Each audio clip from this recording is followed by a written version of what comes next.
ಈಶಾನಿ, ಈಶಾನಿ,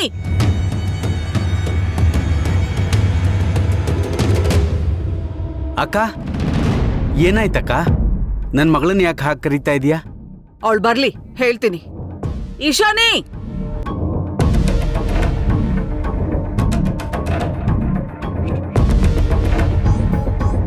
ಯಾಕತ್ತೆ? ಏನಾಯ್ತು?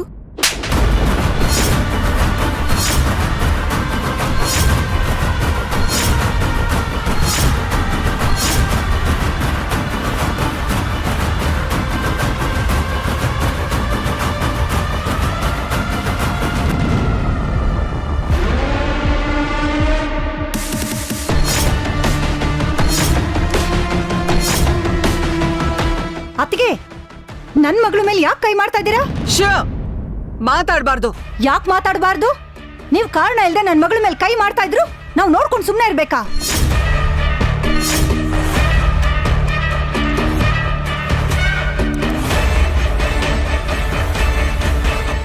ಓಂಕಾರ್ ಕೇಳಿ.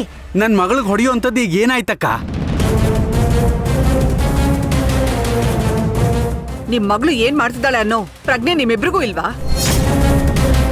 ನಿಮ್ ಮಗಳು ವಿರಾಟ್ಗೆ ಮುತ್ತು ಕೊಟ್ಟಿದ್ದು ಗೊತ್ತು ತಾನೆ?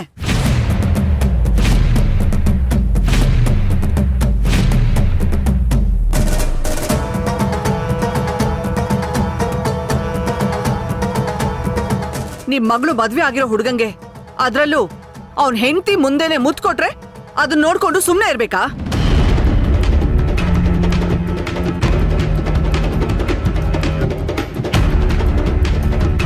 ಓಂಕಾರ್, ತ್ರಿಲೋಚನಾ, ಈ ಮನೆಯಲ್ಲಿ ನೀವಿರ್ಬೇಕು ಅಂದ್ರೆ ನಾನ್ ಹೇಳ್ದ ಹಾಗೆ ಕೇಳ್ಕೊಂಡು ಇರ್ಬೇಕು. That is final. ಅಕ್ಕ ಏನೋ ಗೊತ್ತಿಲ್ಲದೆ ದುಡುಕ್ಬಿಟ್ಟಿದ್ದಾಳೆ ಅನ್ಸುತ್ತೆ. ಗೊತ್ತಿದ್ದೆ ಈ ಕೆಲಸ ಮಾಡಿದಾಳೆ ಅಲ್ವಾ ಈಶಾನಿ?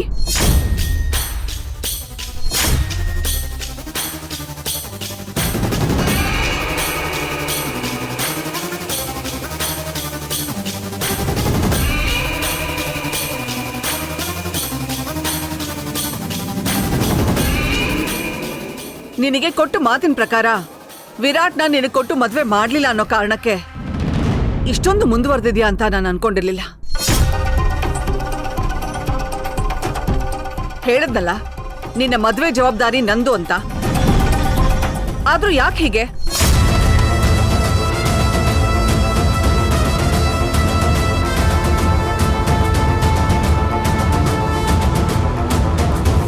ವಸು, ಏನೋ ಹುಡುಗ್ ಬುದ್ಧಿ ಬಿಡೆ, ಇನ್ಮೇಲ್ ಸರಿ ಮಾಡ್ಕೋತಾಳೆ. ಸರಿ ಮಾಡ್ಕೋಬೇಕು. ಇಲ್ಲ ಅಂದ್ರೆ ಈ ಮನೆಗೆ ನಿಮ್ಮ ಅವಶ್ಯಕತೆ ಇರಲ್ಲ ಅಷ್ಟೇ.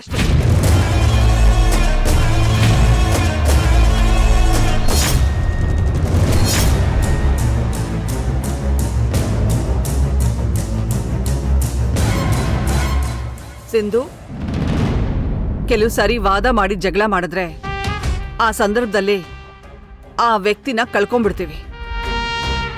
ಆದ್ರೆ ನಿನಗಿರೋ ತಾಳ್ಮೆನೆ ಆ ಸಂದರ್ಭದಲ್ಲಿ ಸೋತ್ರು ವ್ಯಕ್ತಿನ ಗೆಲ್ಲೋ ಹಾಗೆ ಮಾಡತ್ತೆ.